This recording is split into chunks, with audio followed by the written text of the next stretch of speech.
Hello everyone. This is a video lecture on idioms and phrases for competitive exams from the Hindu newspaper. So let's begin our class. And this is for the week 1. So every week along with the vocabs I'll upload idioms and phrases which are very essential and it is also important from the exam point of view. So let's begin with the first one.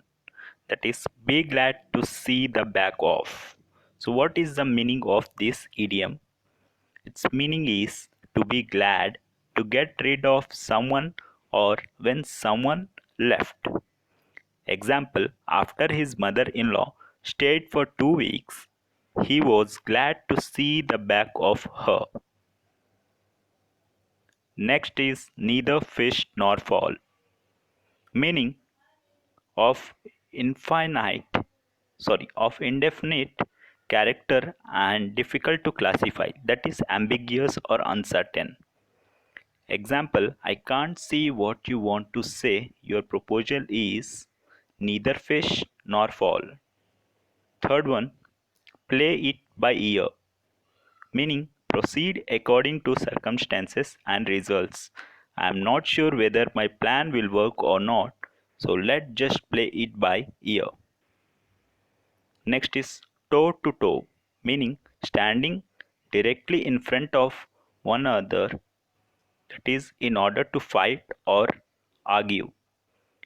Example, this is a toe to toe battle where one's life is at risk.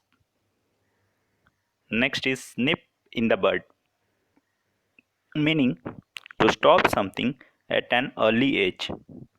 If you see a bad habit begin to develop, try to nip it in the bud so that it doesn't sorry so that it doesn't become ingrained.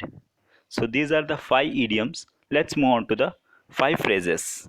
So first is frown upon or frown on, meaning to disapprove of something. Example, smoking is, let me take a marker. Yeah, smoking is frowned upon in many societies. It means it is not acceptable. Next is beat back, meaning to force to go back or to retreat by fighting.